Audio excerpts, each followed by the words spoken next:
시청자 여러분 안녕하십니까? 우리 지역 최신 이슈부터 해묵은 현안까지 뉴스에 담지 못했던 취재 뒷이야기를 거침없이 풀어보는 시간 충남 기자회견입니다. 취재해준 정선영 기자, 충남 박지성, 한범무 기자 나와 있습니다. 안녕하세요. 안녕하세요. 우리 지역 지자체의 2020년 주요 이슈를 점검하는 마지막 시간, 오늘 홍성군과 예산군 순서입니다. 두 지역이라 제일 기대되는 순서 네. 아닙니까? 왜죠? 아닌가요? 분량을 늘려야 될 것 같은데요. 네. 편성 시간을. 그만큼 입주가 많다는 뜻이죠. 그렇죠. 예. 네네. 홍성과 예산은 이웃하고 있는 지역이고 또 내포 신도시라는 공통점도 있습니다. 그래서 먼저 같은 주제를 가지고 홍성 예산 이 두 곳의 현황을 좀 짚어보려고 하는데, 그래서 준비한 첫 번째 홍성 예산 이슈, 내포 신도시 혁신도시 지정입니다. 우리가 1년 내내 혁신도시 거의 입에 달고 산 것 같아요. 드디어 지정이 됐어요. 네. 그러니까 그렇게 사람들은 도시를 혁신하고 싶었나 봐요. 웃어주면 안 되는데 이런 거. 네, 좀 웃어주세요. 네. 연말이잖아요. 훈훈하게 좀 웃어주세요. 네. 세종시가 생기면서 충남은 그동안 혁신도시에서 제외되어 있었어요. 네. 그런데 여러분들이 고생을 해주셔가지고 드디어 충남에 혁신도시가 들어서기로 했는데, 그 혁신도시가 들어설 것으로 예정되는 내포 신도시, 이곳이 홍성과 예산이 또 사이좋게 또 이렇게 붙어 있어요. 네. 그래서 안 싸우겠죠? 그런데 이제 홍성 예산이라고 계속 하셨는데 네. 그렇게 해도 되나요? 예산 쪽에서 보면은 또 왜 홍성을 앞에 시작한 건가요? 연고전, 고연전 항상 이렇잖아요. 네. 그러면 뭐 각자 입장 한번 들어볼게요. 기억연수라면 예산 홍성 아닌가요? 인구수대로 하면 또 홍성이고. 인구수요? 알겠습니다. 그럼 일단 내 임의로 작가님 마음대로 홍성 지역 분위기부터 한번 들어볼게요. 네, 일단 홍성군의 그 민선 7기 역점 추진 현안이 한 3가지 정도 되는데, 그 중에 하나가 바로 이 그 내포 신도시 그 혁신도시 지정이었는데, 현실화되면서 분위기가 상당히 지금 고무된 상황입니다. 특히 그 내포 신도시 같은 경우에는 그 아시고 계시는지 모르겠지만 그 당초 그 개발 목표가 2020년 올해까지 완료였어요. 인구는 이제 10만의 자족 도시. 그렇죠. 그렇게 꿈은 크게 꿔야 되니까. 예, 꿈이었죠. 네. 예, 그런데 지금 인구는 한 2만 명대에 머물러 있고요. 소박하네요. 네. 네. 그래서 성장 동력을 상실했다, 이런 비관적인 전망이 많았는데 이번에 혁신도시로 지정이 되면서 지역에서는 기대감이 상당히 지금 고조된 상태입니다. 예산군도 축제 분위기죠. 그 지난 10월에 예당호 출렁다리에서 이제 삼국축제하고 연계해서 불꽃놀이 쇼를 했거든요. 그때 이제 혁신도시 지정 축하하고 공공기관 유치를 이제 결의하는 그런 구호도 다 같이 외치기도 했고요. 또 지역 곳곳에 가면은 이제 기관단체 주민분들이 이제 직접 내건 현수막들도 볼 수 있습니다. 아마 코로나만 아니었다면 지금 마을회관이며 경로당이며 계속 잔치였을 겁니다. 아마. 혁신도시가 지정돼서 그러면은 이제 어떻게 되느냐 모르시는 분들도 있는데, 일단 공공기관이 내려오는 거잖아요. 얼마나 많은 공공기관들이 내려오느냐에 따라서 또 사람이 유입이 될 거고 또 물적, 인적 자원들이 내려오는 건데, 이게 이제 그거를 준비하기 위해서는 전략이 필요하다는 거잖아요. 두 지역의 전략이나 계획 이런 게 지금 나온 게 있나요? 일단 이번 예산부터 한번 들어볼까요? 사이좋게 나누시는 건가요? 우선 이게 충남도 광역지자체 그리고 예산군, 홍성군 기초지자체가 이제 전략은 같이, 방향은 같이 간 게 맞다고 보거든요. 충남도가 먼저 발표를 했어요. 3개 분야에서 공공기관을 좀 유치를 하겠다. 그래서 지역 특성에 맞는 그 공공기관을 선별해서 3개 기능군을 발표를 했는데요. 연구개발 분야, 문화체육 분야, 그리고 환경기술 분야, 이렇게 크게 3가지입니다. 예산군 같은 경우는 수도권에 있는 3개 기관을 이전 대상으로 좀 추렸습니다. 이제 기본 방향은 마찬가지로 충남도에 맞춰서 추진을 하되, 예산군에서는 이 기관을 조금 더 유치를 하고 싶다, 이렇게 좀 타겟을 맞춰서 좀 추진을 하고 있는 것 같습니다. 부군수님과 각 부서장님들 공공기관 직접 방문해서 교통망이 이렇다, 우리 정주 여건이 이렇다, 직접 발품을 띄면서 홍보를 하고 이제 혁신도시로 이전을 해달라, 이렇게 건의를 적극적으로 하고 있다고 합니다. 홍성은 좀 예산에 비하면 다소 조금 아쉬운 모습이긴 한데요. 좀 다른 지역과 차별화된 어떤 좀 전략이라고 부를 만한 것들은 지금 사실 좀 잘 보이지 않고 있는 상황입니다. 물론 기본적인 준비는 하고 있습니다. TF팀도 운영하고 조례 같은 것도 개정을 하고. 예산군은 찾아갔다 하잖아요. 네, 예산군은 직접 가서 문 두들기고 홍보하고 그러고 있는데 뭐 하시는 겁니까 지금? 홍성도 간 걸로 알고 있습니다. 네. 진짜 갔어요? 네, 진짜 갔습니다. 진짜 갔어요? 네. 얘기해 주세요. 갔다고. 갔습니다. 그리고 또 김석환 군수도 그 군위에 지금 다 이렇게 시장 군수들이 그 시정 연설 하고 있잖아요. 거기서 또 내년도 이제 가장 그 집중하겠다고 밝힌 분야가 시 전환과 함께 그 공공기관 유치거든요. 그런데 좀 다소 이렇게 좀 아쉬운 모습은 그 양승조 지사가 이미 그 내포 신도시의 공공기관을 유치하는 것을 기본적인 입장으로 여러 번 거듭해서 천명을 했기 때문에 일단은 그 충남도의 행보와 좀 발맞춘다라는 좀 입장이 좀 아직 내부적으로는 강한 것 같습니다. 최근에 또 정세균 총리께서 또 뭐 임기 내에 어렵다 또 이런 얘기를 했어요. 네. 네, 뭐 이거 그냥 넘어가려고 하다가 네, 이거 좀 잠깐 짚어야 될 것 같아가지고. 그냥 넘어가면 안 됩니다. 아, 그런가요? 기초지자 충남에선 지금 이렇게 지역사회가 나서가지고 발벗고 하고 있는데 정작 정부에서는 약간 시큰둥하단 말이죠. 이게 그 지난 11월에 정세균 총리가 그 현 정부 어떤 방송사의 대담에서 이렇게 밝혔거든요. 현 정부의 임기 내에 추가 공공기관 이전이 어려울 것 같다 이렇게 밝혔어요. 난리가 난 거죠 충남에서는. 그러니까 충남에서 이제 혁신도시 지정에서 잔뜩 부풀어 있는데 기대감으로 이제 총리가 이런 말을 하니까 정말 찬물을 끼얹었다 이런 발언이죠. 정부가 또 지방 분권을 굉장히 이번 정부가 강조를 하지 않았습니까? 근데 이제 와서 어렵다고 하니까 굉장히 배신감을 느낀다 이런 좀 반응들도 혹시 많았고요. 총리님이 일정이 너무 빡빡하고 피곤해서 실수한 거 아닐까요? 혹시 그런 건 아니라고요? 예. 이게 또 갈등으로 비춰질까 봐 저는 이게 제일 걱정이거든요. 제가 우리 딸 아들한테 과자를 주려고 해도 들고 있다가 둘이 싸우면 에이씨 내가 먹지 하고 안 주거든요. 그것처럼 사람 마음이 그런 거잖아요. 뜻을 모아서 잘 전략을 세워야 되는데 그 부분이 저는 제일 걱정이 돼요. 어떠세요? 자, 홍성. 네. 일단은 그 뭐 홍성 예산을 지금 저희가 집중적으로 얘기하고 있지만 이게 보니까 뭐 저희 지역에는 뭐 태안, 청양 다 이 관련 그 TF팀을 운영을 하기 시작했습니다. 공공기관 한두 개씩은 자기 지역으로 유치를 하자. 이렇게 지금 벌써부터 나서고 있는 건데요. 그래서 좀 재밌었던 게 저희가 그 매일 하는 일 중에 하나가 그 보도자료 좀 시군 보도자료 챙겨보는 거잖아요. 홍성군하고 예산군에서 오는 보도자료를 보면은 다 그 내포 혁신도시라고 이렇게 명칭이 돼 있어요. 그런데 다른 지역에서는 충남 혁신도시라고 이렇게 이름을 그러네요. 붙이더라고요. 이게 그만큼 이제 그 충남 혁신도시니까 예산군과 홍성군을 제외한 시군에서는 우리 지역에도 공공기관이 한두 개 정도는 꼭 와야 된다 해서 시군 의회들도 이렇게 좀 계속 벌써부터 목소리를 내고 있는 상황이거든요. 그래서 당연히 좀 그 충남 전체의 그 집안 싸움에 대한 우려가 지금 나오고 있는 상황이고 이렇다 보니까 양 지사가 계속해서 그 내포 신도시로 와야 되는 것이 기본적인 충남도 입장이다라고 여러 번 얘기를 하면서 좀 진화에 나서고는 있는데 아무래도 좀 충남에서 소외된 그 시군들 위주로 좀 이렇게 자기네들 쪽으로 와야 된다라고 유치전에 뛰어든 모양새이기 때문에 좀 쉽게 이게 좀 가열 양상이 가라앉지는 않을 것 같습니다. 도지사 입장에서도 뭐 어디 한 곳에만 신경을 쓸 수는 없는 부분이잖아요. 상당히 그 충남 혁신도시, 내포 혁신도시 좀 주의 있게 봐야겠네요. 근데 양 지사가 이 부분에 대해서 몇 차례 의견을 밝혔는데 내포 신도시가 혁신도시다. 그래서 그 충남도 다른 시군끼리 공공기관 유치를 위해서 이렇게 불필요한 경쟁은 하지 않았으면 좋겠다 이렇게 얘기를 했습니다. 홍성과 예산 이슈 두 번째, 서해선 복선전철 삽교역 신설입니다. 혁신도시가 이렇게 활성화되고 하려면 교통망이 무척 중요하잖아요. 중요하죠. 네, 정말 중요한 것 같고 특히 우리나라 같은 이런 한반도 반도 지형에서는 또 철도가 또 수도권 경기권과 연결이 되는 그 철도가 상당히 중요한 것 같은데 일단 예산군에서 지금 삽교역 신설 관련해서 상당히 노력을 많이 하고 있어요. 현재 상황은 어떤가요? 서해선 복선전철이 그 경기도 화성에서 충남 홍성까지 이어지는 그 노선이거든요. 여기서 이제 예산 쪽을 지나는데 거기에 역사가 필요하다. 그게 바로 삽교역입니다. 현재 이제 그 전체 전철 노선도는 공정률 한 70% 정도 되고요. 2022년 완공을 앞두고 있습니다. 그런데 아직까지도 삽교역사를 신설할지 말지가 결정이 안 된 상태예요. 그 신설 부지는 지금 전에 국비로 매입이 된 상태이거든요. 근데 최근에 이제 정부 사업 검토 과정에서 나오면서 좀 이게 부정적인 기류가 좀 감지가 됐는데 최근 기재부에서 사업계획 적정성을 재검토했는데 여기서 경제성이 떨어진다는 결과가 나왔어요. 2년 전에 국토부에서 했을 때는 경제성이 있다고 분명히 나왔거든요.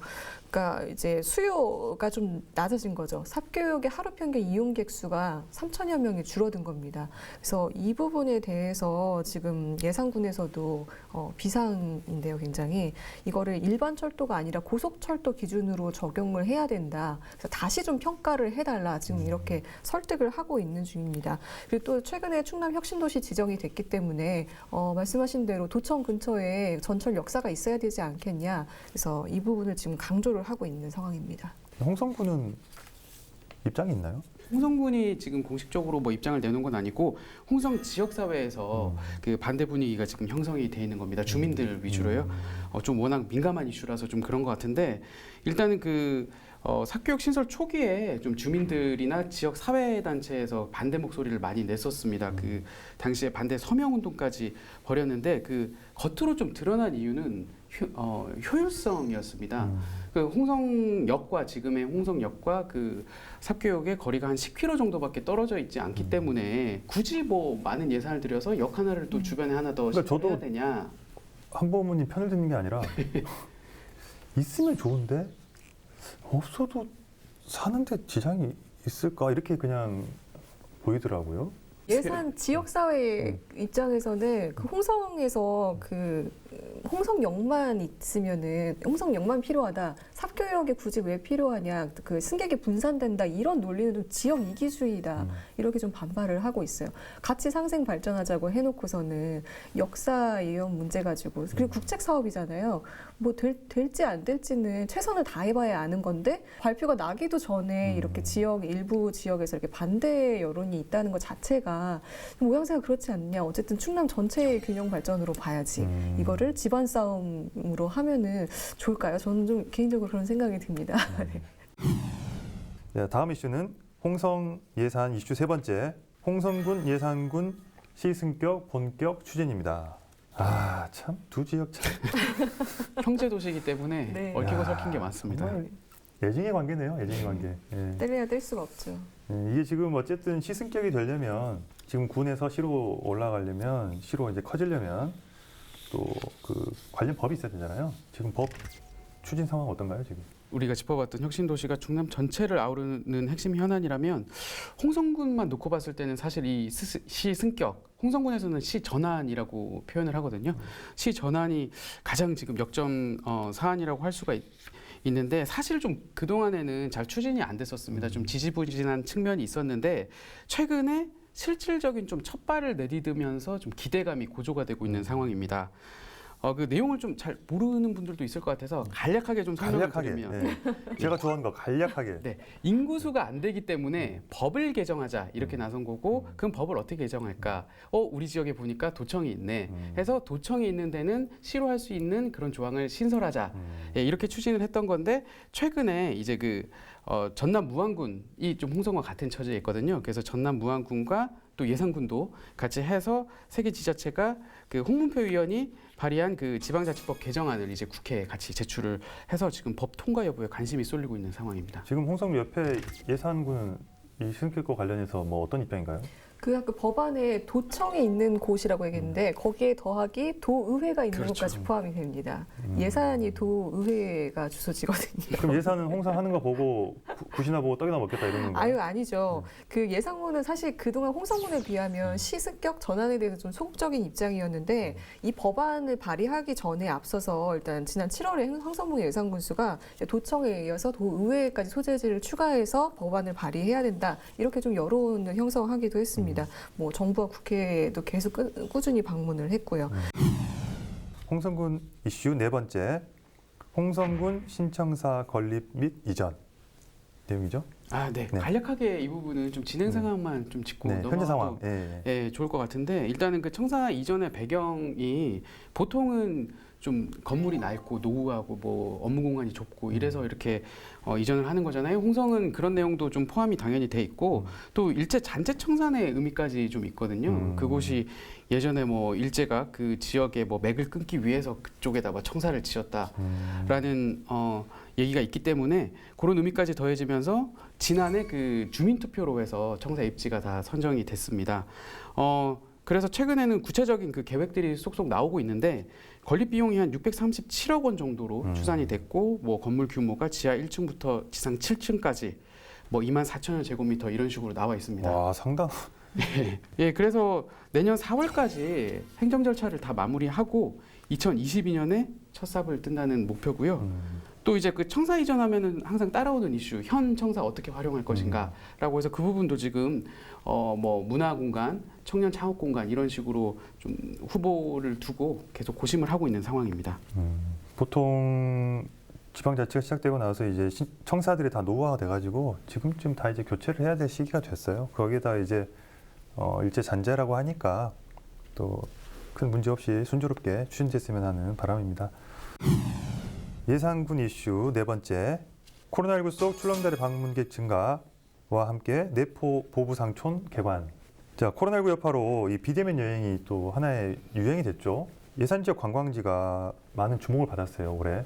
네, 계속 우리 그 뉴스로도 여러 가지 그런 이벤트들도 접하고 또 보부상촌 같은 경우는 제가 직접 한번 놀러 가기도 했었는데 예. 예산 지역 올해 관광 현황 어떤가요? 그 코로나에도 불구하고 예산은 그래도 관광 분야는 그래도 선방했습니다. 왜냐하면 올해 그 예당호 출렁다리에 이어서 음악 분수를 개통을 했습니다. 사실 더 야심차게 더 크게 준비를 하려고 했으나 코로나 때문에 축소해서 했는데 뭐 언제까지 닫아놓을 수 없다는 판단 하에 일단 개통을 한 겁니다. 그 후로 이제 지금 10월 29일 기준으로 방문객이 출렁다리 400만 명 돌파했거든요. 이 시국에서도 이게 아마 예당호 그 음악 분수 덕분이 아닌가 싶습니다. 하루 평에 한 7천여 명 정도 방문하고 있다고 보시면 됩니다. 그중에 군수님이 한 10만 번 왔다 갔다 했다고. 저도 한 10,000번 왔다 만 번 갔다 정도? 왔습니다. 네, 그러니까 좋은 거예요. 예. 네. 좋더라고요. 가보니까 탁 트여 있고. 네, 네. 거기에 이제 추가로 예산은 올해 코로나에도 불구하고 굉장히 큰 이벤트들이 많았어요. 그래서 전국에서 처음으로 보부상촌이라는 곳이 개관을 했거든요. 부장님 갔다 오셨다고 네. 했는데 저 정상까지 갔다 왔습니다. 네, 그 예. 보부상 아시죠? 그 예전에 조선시대 때 전국 그 5일장을 다니면서 이제 보따리 상인이라고도 하는데 페랭이 모자 쓰고 자, 홍보대사 되면 안 됩니다. 옷집 메고 네네. 현황. 예, 네. 예. 현황 아직 이렇다 할 게 없습니다. 아, 그래요? 방문객이 사실요 갔다 오셨지만 좀 아. 아직 사람이 없잖아요. 그러니까 올해 야심차게 네. 개장을 했는데 마침 코로나가 터져가지고. 네, 그러니까 예산군 군수님이 맨날 만나면은 너무 아쉽다고 올해는 정말 보부상촌과 예당호 음악 분수까지 있었는데 제가 안 가보신 분들을 위해서 간단히 말씀드리면 저는 여기 가보니까 그 관계자분들의 고민의 흔적이 느껴졌어요. 왜냐하면 입구에 주차장부터 그다음에 이제 올라가면서 이렇게 먹고 그다음에 마시고 또 어린이들이 중요하거든요. 가족 단위 방문을 유도하려면 놀이시설이 좋아야 돼요. 그 놀이시설 중에서 그 미끄럼틀이 애들한테는 정말 킬러 콘텐츠거든요. 보부상촌에 미끄럼틀이 킬러 네. 콘텐츠. 보부상 하면은 미끄럼틀에서 쉬어야죠. 근데 미끄럼틀이 그게 보니까 잘 갖춰져 있더라고요. 네, 네, 그래서 알겠습니다. 코로나 이게 좀 해소가 되면 꼭 한번 가보시라. 제가 이렇게 오늘 홍보대사 역할을 한번 해봤습니다. 네, 예산 홍성군에 올 한 해 동안 있었던 여러 가지 이슈들 숨가쁘게 정말 말 그대로 숨가쁘게 짚어봤는데 또 우리가 또 마무리를 하는 데 있어서 또 이행시 또 빠뜨릴 수 없잖아요. 또 올해 대미를 장식할 홍성부터 할래요? 예산부터 할래요? 저부터 하겠습니다. 자, 대미를 장식하고 네, 싶죠. 대미를 장식할 홍성입니다. 횡성 아닙니다. 성. 성정 국장님 알고 계셨죠? 네. 와. 아니 제가 지금 홍성 또 살고 출입 기자인데 해명을 좀 하자면 정말 횡성으로 아는 분들이 너무 많습니다. 홍성을 횡성으로. 네, 이게 충남 사람인데도 뭐 네. 천안, 아산 이런 그 도시 지역에 사는 사람은 네, 횡성 아니었어? 맞아요. 뭐 홍성? 횡성이잖아. 뭐 이렇게 하는. 특산물도 비슷해요. 한우. 네, 홍성 그래서 한우, 그렇게 횡성 헷갈리는 것 같아요. 그래서 저 이제 앞으로 틈만 나면은 홍성 주민으로서 좀 홍보 좀 하려고 이행시도 어때요? 부장님 그래서 수고했어요. 답을 해주셔야죠. 알고 수고했어요. 계셨나요? 알고 있었죠. 네. 역시. 네, 알겠습니다. 네, 그럼 뭐 혹시라도 몰랐던 분들은 뭐 이번 기회에 알아두시면 좋을 것 같고, 자 다음 예산으로 가보겠습니다. 자, 띄워주시죠. 네. 네. 예, 예산 출렁다리랑 보부상촌 갔다가 산채정식 드세요. 맛있습니다. 좋은데요? 괜찮죠? 관광으로 마무리했습니다. 여러분 그 욕을 댓글로 남겨주세요. 수덕사 산채정식 맛있잖아요. 이 홍성과 예산이 정말 서로 합심해서 여러 가지 성과를 낼 수 있는 한 해가 되기를 기원하겠습니다. 충남 기자회견 여기서 마치겠습니다. 고생하셨습니다.